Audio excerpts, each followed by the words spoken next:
The message came across the black void of space like a voice from a ghost, and every pirate ship in range heard it clear and cold, saying, "Attention, all pirate vessels, for your safety, leave this sector. Now do not approach the marked ship.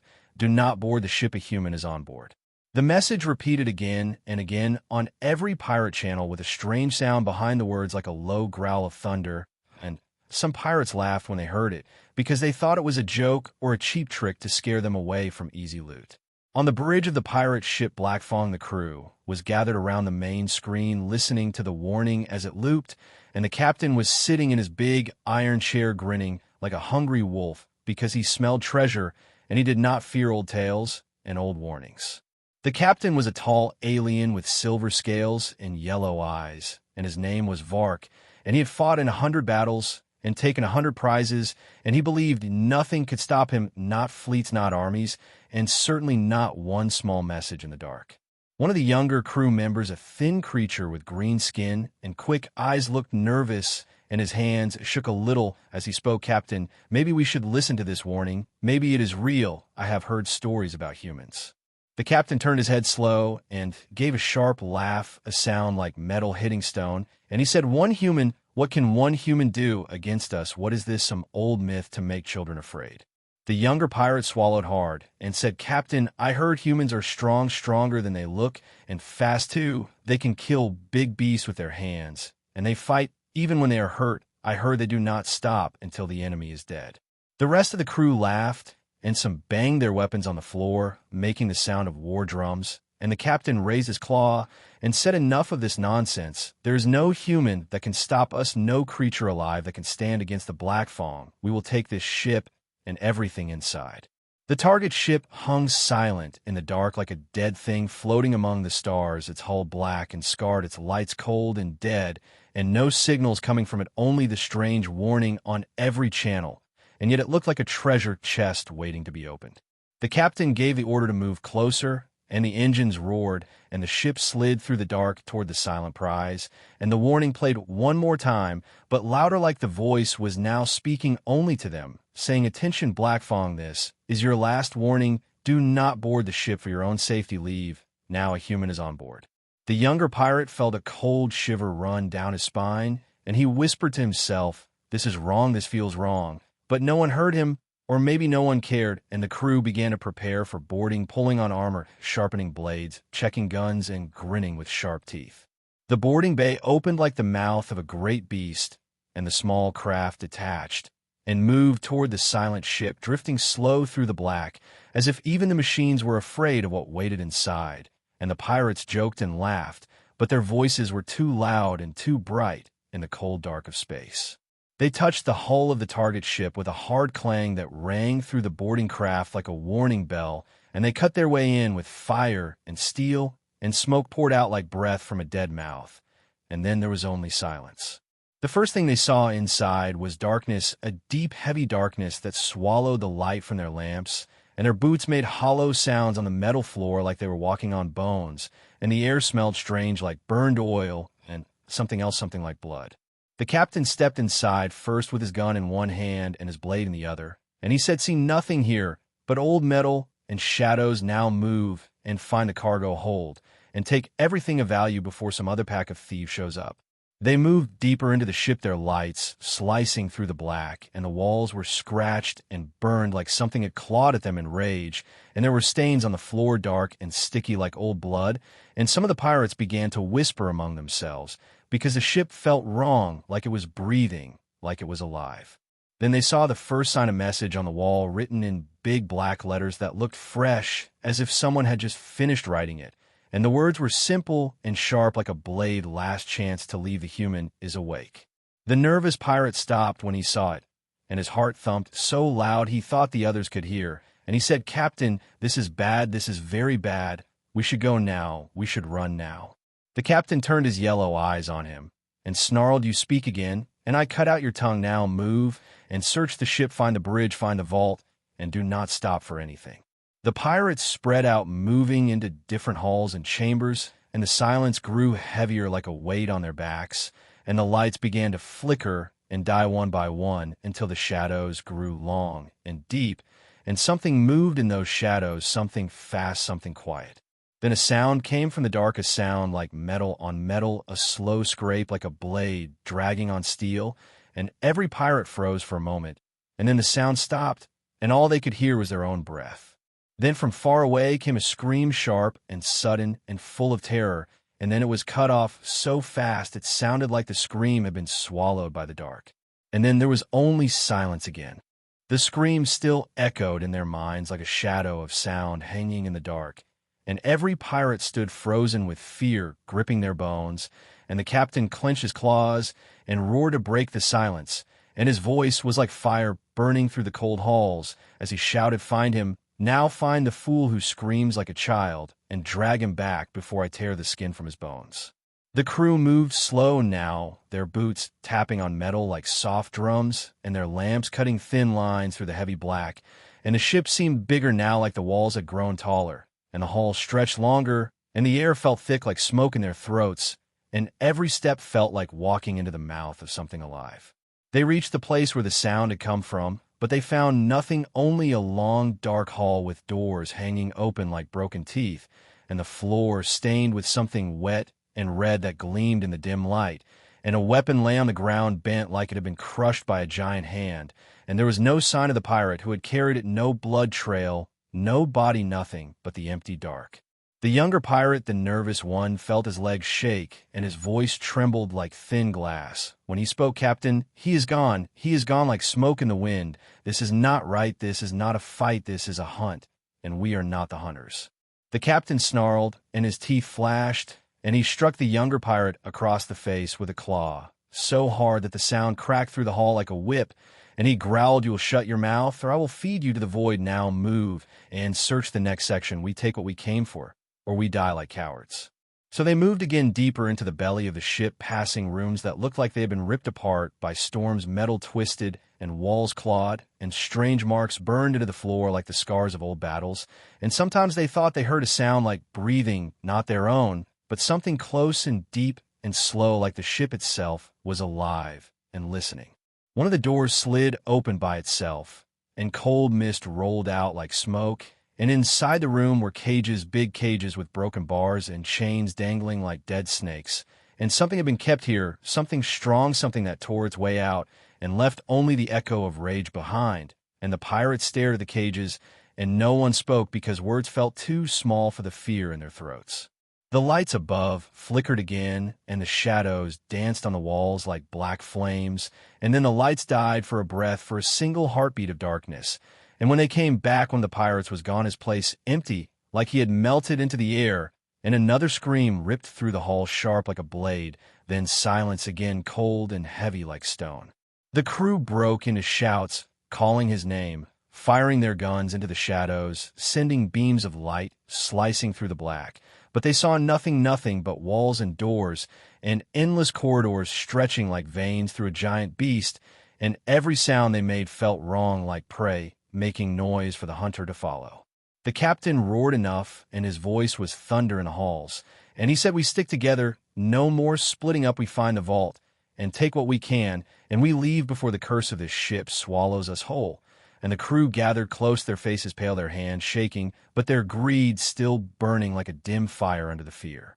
They walked as one through the halls, and soon they reached a chamber wide and tall with metal walls like mirrors, cracked and black.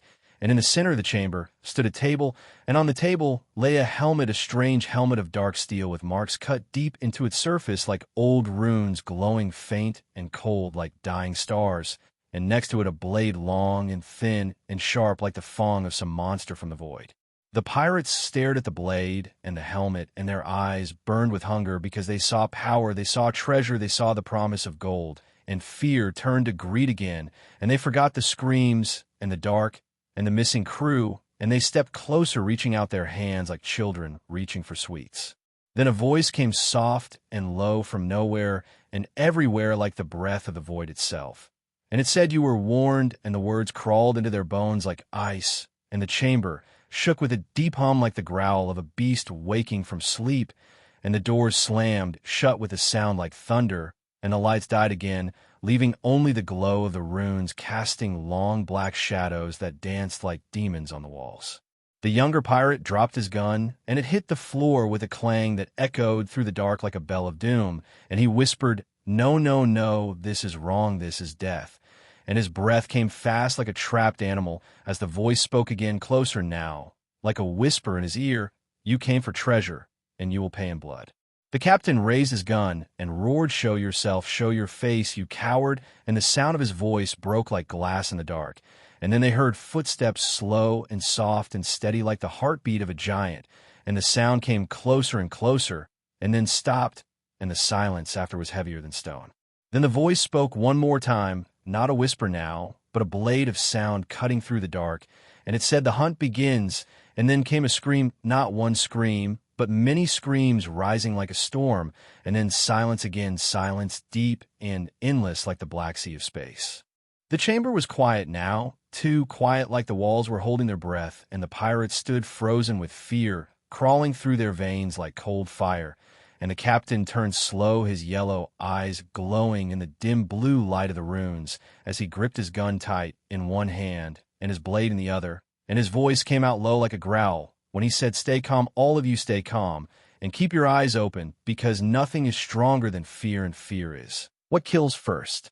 The younger pirate shook his head, his skin pale, his breath coming fast like a hunted beast, and his hands trembled so much his weapon clattered against the floor, and he whispered, "Captain, we need to leave now. This is not a fight, this is death waiting in the dark." The captain snapped his head toward him, and his teeth flashed in the cold light. And he snarled, "You speak again, and I cut your tongue. Now pick up your gun and move, because no man, no beast, no cursed human will take what belongs to Vark the Black Fawn." The crew obeyed, but their eyes darted like frightened birds, and their steps were slow and soft as they left the chamber and entered the long black hall beyond, where the lights flickered like dying stars, and the air felt heavy like water, and every shadow looked like a hand reaching for their throats. Then came the sound again, soft at first like a whisper of steel on steel, and then louder like claws dragging on iron, and it echoed through the hall and curled around their hearts like a snake. And they stopped, every one of them stopped, because they could feel it close now, too close, like something big moving in the dark. The captain raised his gun and roared, "Show yourself, you beast, show yourself, and fight like a warrior." But the dark gave no answer, no voice, no face, only silence that pressed on their skulls like a weight. And then the sound came again, this time behind them, and they spun as one, firing their guns, bright lines of light flashing through the black like lightning. But they hit nothing but walls and empty air. The nervous pirate cried out, "I saw something, I swear, I saw something," and he fired again, wild and blind, his shots carving bright scars in the metal walls, and the echoes of the gunfire rolled like thunder through the hollow ship, and then died, leaving the silence even heavier than before.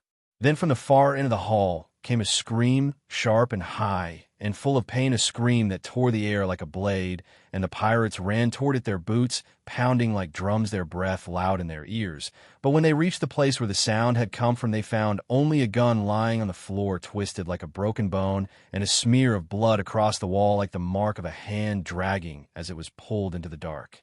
The younger pirate dropped to his knees and grabbed the gun, his hand slick with blood, and he whispered, "He is gone, just gone like the others." And he began to shake his head over and over like he could shake the truth away, and his voice broke as he said, "We cannot fight this, we cannot win this, we are dead, we are all dead." The captain grabbed him by the neck and slammed him against the wall, so hard the sound cracked like thunder, and he roared, shut your cursed mouth, before I tear it from your face. We fight, we do not run, we never run. Now move, all of you move, before I feed you to the void myself." The crew stumbled forward, their fear growing like a storm inside their chests, and the hall stretched before them like a throat of black steel, swallowing them whole. And every sound, every breath, every step echoed like the beat of a drum calling for death. Then the lights flickered and died again, and darkness wrapped around them like a cloak so thick they could not see their own hands. And in that black came the sound of footsteps, soft, slow, steady, like a predator walking in no hurry, because the prey had nowhere to go, and the sound moved closer and closer until it was all they could hear. Then something moved fast, so fast the air cracked like a whip, and one of the pirates screamed, and his body jerked up into the air like a puppet on a string, and then he was gone, ripped away into the black without a sound, but the echo of his scream hung like a ghost, and then silence again. The pirates opened fire, blind bolts of light stabbing into the dark like angry stars, and the smell of burned metal filled the air, and the sound of their weapons was like thunder rolling, but they hit nothing at all. And then came the voice that slid through the dark like a blade, soft and cold, saying you were warned, and the sound crawled into their bones like frost. The younger pirate began to cry, his tears hot on his cheeks, as he whispered, "Please, no, please, I want to go home. I want to leave this place." And his voice cracked like glass as the footsteps came again, closer, now closer than breath.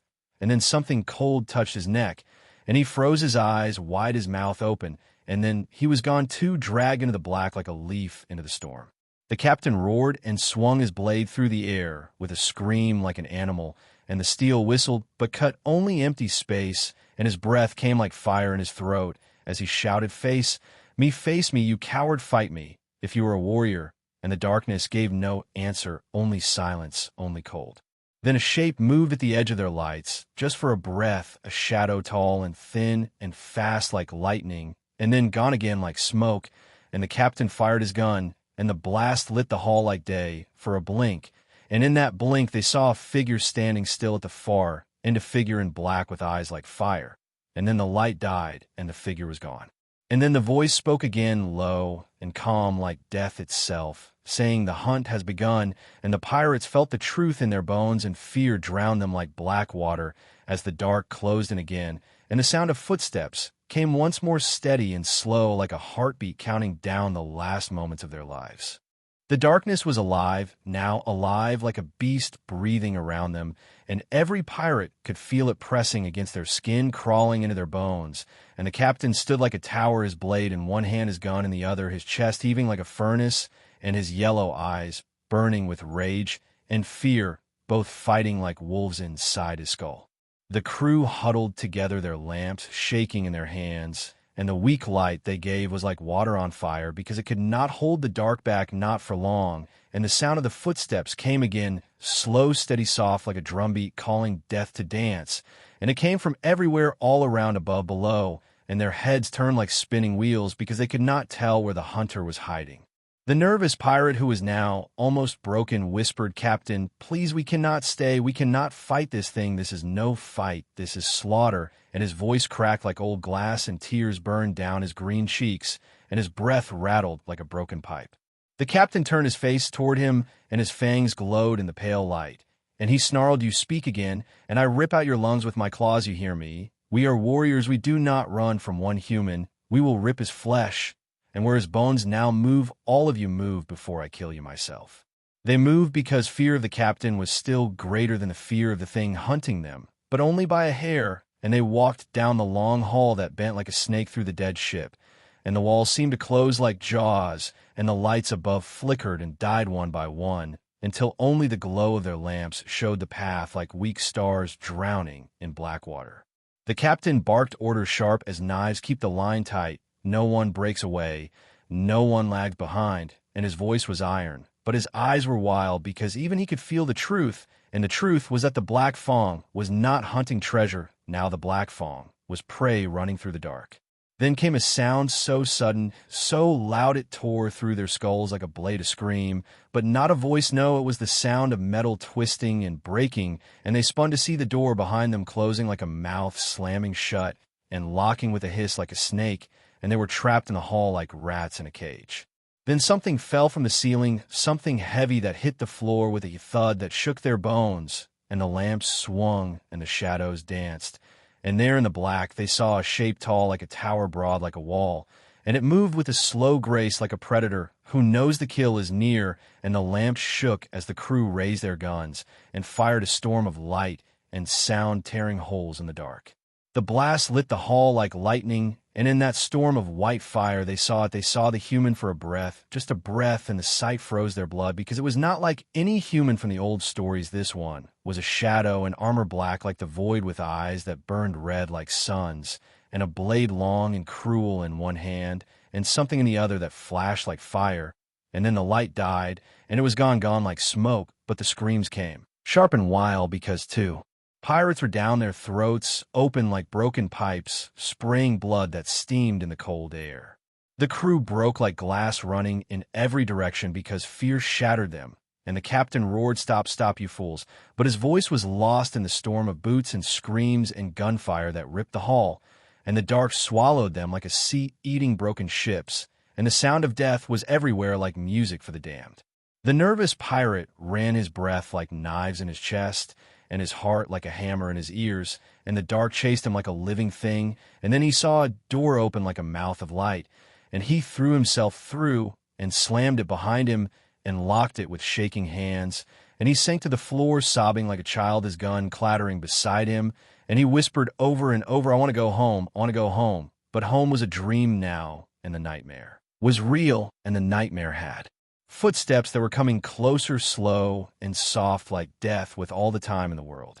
The captain was alone now, his crew scattered like leaves in a storm, and his rage burned hot, but fear burned hotter, and his claws shook as he gripped his blade, and he listened for the sound, for the whisper of steel, for the breath of the hunter, and then he heard it behind him like a shadow moving through his spine, and he spun and fired, and the blast tore the dark open for a breath, and he saw the human, standing there calm like a god of war with red eyes, burning, and then the light was gone, and something hit him so hard his bones screamed, and he slammed into the wall and dropped his gun, and the taste of blood filled his mouth like iron.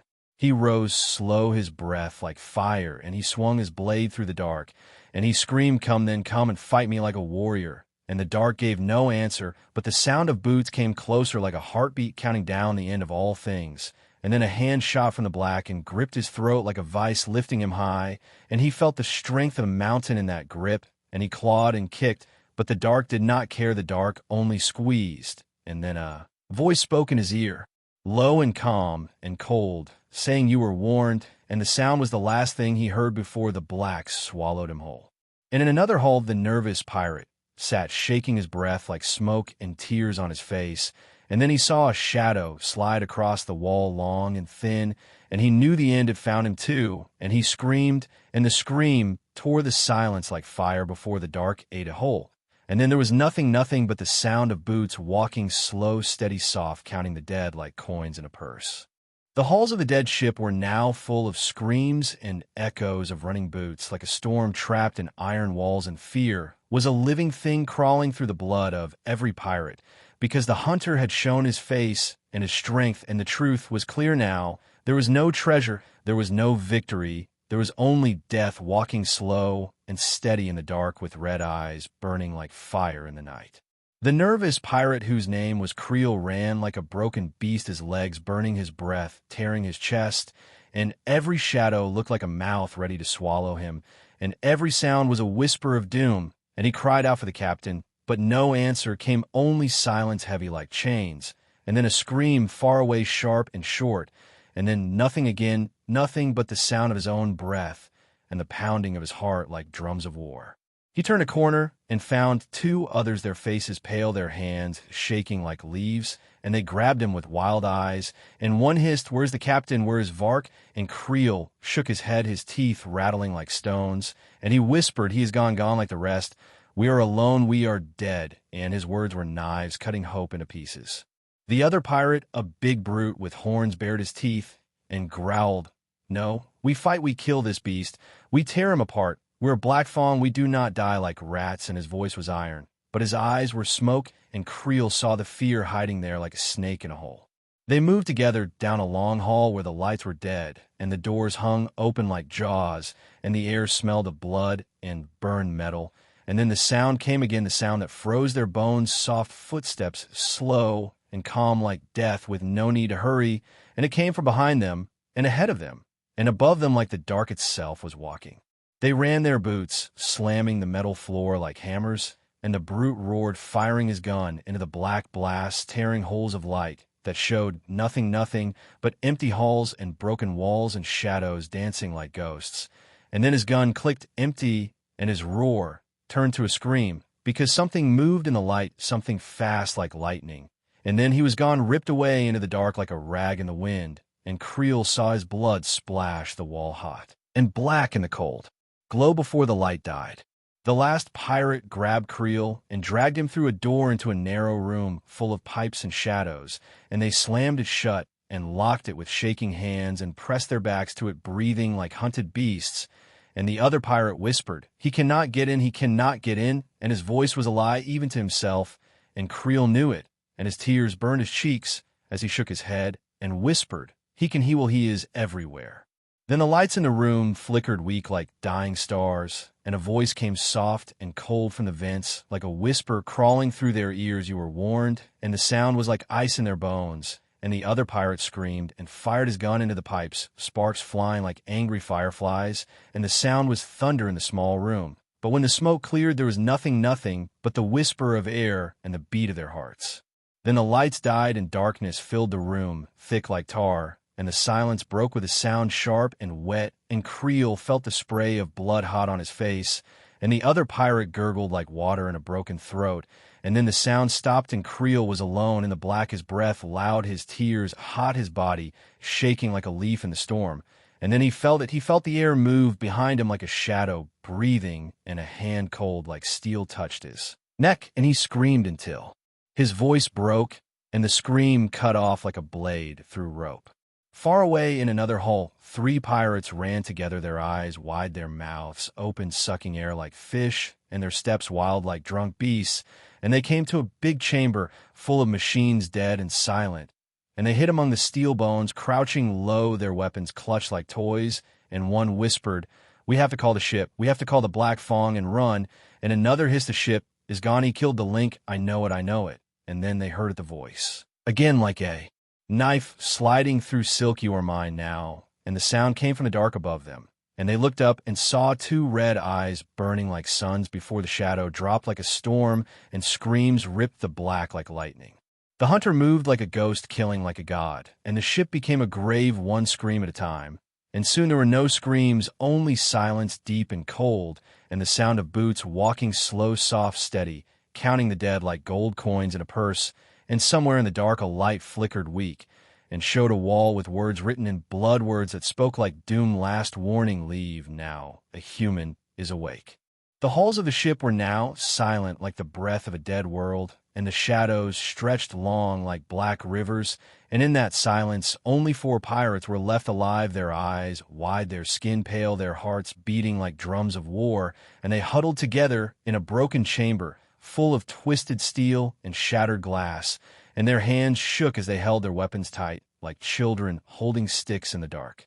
One of them, a tall brute with silver horns, hissed, "We cannot run. There is nowhere to run. The ship is dead. The Black Fong is gone. The hunter has killed the Link. We are alone."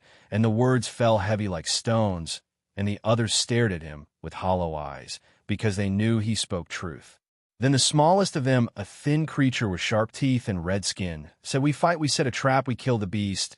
And his voice was sharp, but his hands shook like leaves in the storm, and the horned brute nodded slow, his jaw tight, and his eyes full of fire, because rage was all that kept him standing. And he growled, "Yes, we fight, we make the human bleed, we take his head and leave it for the void." They moved like shadows through the halls, carrying scraps of metal and broken charges stolen from the walls, and they set them in a circle around a wide chamber, where the floor gleamed black like still water, and the walls curved like the ribs of a dead giant, and the lights above flickered weak and sick like the eyes of a dying beast. The horned brute planted the last charge and wiped the sweat from his brow, his claws clicking on the steel. And he said, "When he comes, we close the circle, we burn him to dust." And the others nodded, but their breath was fast, and their hearts beat like drums, because they knew this was no hunt, this was hope dying with claws and teeth. They took their places behind the fallen machines and the broken walls, their weapons ready, their eyes on the shadows, and the silence was heavy like chains, and the time crawled like a wounded beast. And then they heard at the sound that froze blood and broke bones, soft, slow, steady footsteps coming from the black like the march of death. The nervous one whispered, "He comes," and his voice cracked like glass, and his hands gripped the gun so hard his knuckles turned white, and the footsteps grew louder, echoing through the ribs of the chamber like drums of doom. And then a voice came soft and cold like smoke sliding through their ears, saying, "You think you can hide," and the words curled in their bones like ice. The horned brute roared fire now, and the chamber exploded in light as their guns spat fire and thunder, and the charges blew with a roar like a dying star, and flames rushed like rivers tearing the dark apart. and the air shook, and the steel screamed, and smoke rose thick, choking their lungs, and the heat burned their skin raw, and they laughed like mad beasts, because they thought they had done it. They thought the hunter was ash. But then the smoke cleared, and the flames died, and in the heart of the ruin stood a shape black like the void and tall like a god of war. Its armor cracked, but its eyes still burned red like suns, and in one hand it held a blade long and cruel, and in the other it held the head of the smallest pirate, his blood dripping like rain on the steel floor. And the voice came again, calm and cold, saying, "You were warned." The nervous one screamed and ran, firing wild as shots, carving bright scars in the air. And the horned brute roared and charged his claws like spears. And the last pirate threw a blade sharp and true, but the hunter moved like a shadow, like a storm, like death itself. And the blade in his hand flashed like lightning, and the nervous one fell cut in half, his scream still hanging in the smoke as his blood steamed on the floor. The hunter turned, and the horned brute slammed into him like a wall, and the steel rang like a bell, and the brute wrapped his arms around the hunter and roared, "Die, you beast, die with me." And he bit down on a charge at his belt, and the blast tore the air with fire and sound, and the world went white for a breath, and the last pirate screamed and fell as the shock wave threw him against the wall and broke his bones like sticks. When the light faded, the chamber was torn open like a wound, fire licking the edges, and the floor cracked like glass. And in the middle stood the hunter, his armor burned, his skin cut, but his eyes still burning red like fire in the night. And in his hand he still held the blade, and the head of the brute rolled across the floor like a broken stone, and the hunter walked slow, his steps soft and steady, and the last pirate crawled, broken his body, bleeding, his breath rattling like dry leaves, and he whispered, "Please, no, please." And the hunter knelt, his shadow falling like a storm, and his voice was soft, calm, colder than the void, as he said, "You came for treasure, and you found death." And then the blade fell, and the chamber was silent again. The hunter stood alone among the dead, his breath slow, his armor smoking, his eyes bright as fire. And he lifted his head and spoke to the dark as his voice rolled through the hollow ship like thunder. "Attention, all pirates, this is your warning. A human is awake." And his words were a knife cutting through the silence. And far away in the black of space, the signal went out, carrying death like a seed in the wind. The ship was silent now, silent like a tomb, drifting in the endless black sea of stars, and no sound moved through the broken halls except the slow echo of boots walking soft and steady like the heartbeat of something that could never die, and the lights flickered weak and sick like the breath of a dying beast, and sparks hissed like snakes in the dark as smoke curled through the air, heavy and bitter like burned blood. The hunter walked through the ruin, his armor cracked, his blade red like fire, his breath calm like a sleeping storm, and his eyes glowed bright like twin suns cutting through the black. And around him lay the broken bodies of the pirates, torn and burned, their weapons twisted like broken bones, and the walls were painted with blood like dark rivers crawling down the steel. He moved past the shattered chamber where the last fight had burned like a sun, and the floor was split like glass, and the smell of death filled the air like a song for ghosts.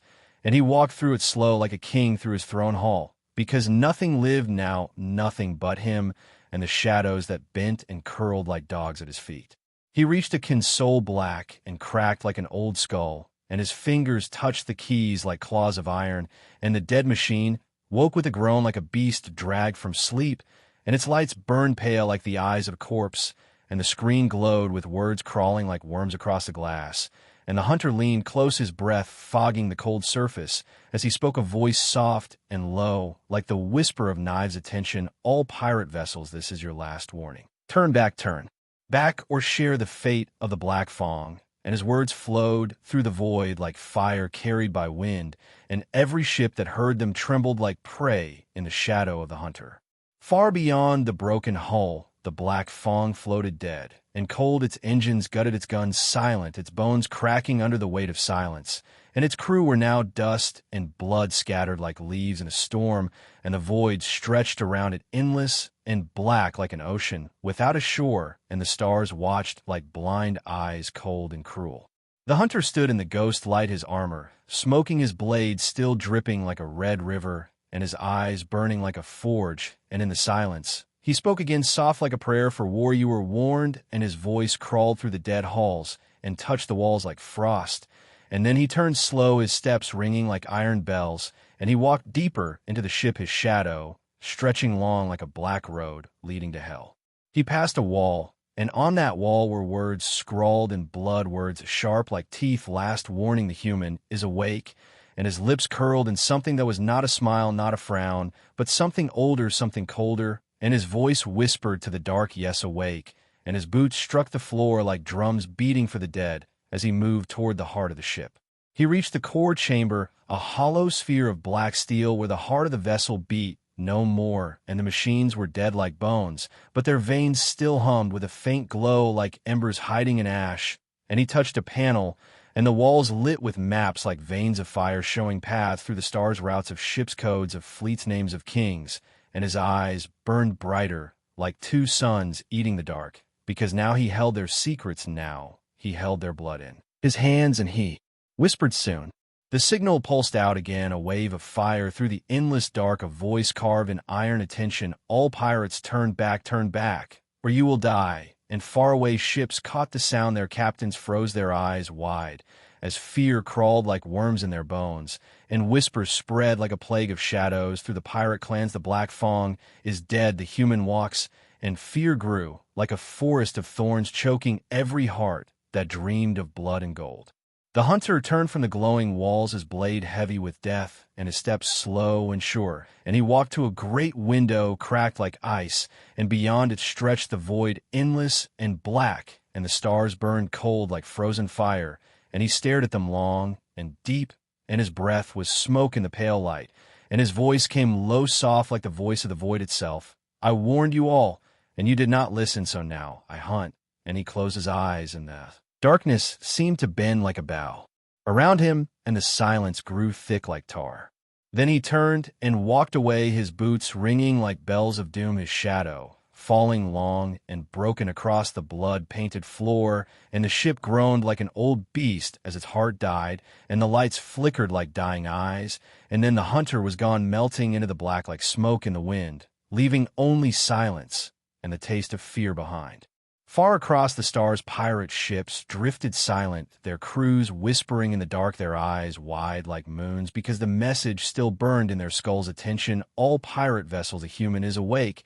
And that truth was a blade cutting their courage to pieces, and in their hearts they knew the void was no longer theirs, it belonged to the hunter, and the hunter would come.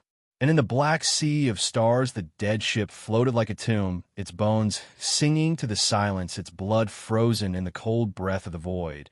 And its name was now a curse whispered like ash on the wind, because the Black Fong had fallen, and the story of its death was carved into the darkness with steel and fire and blood.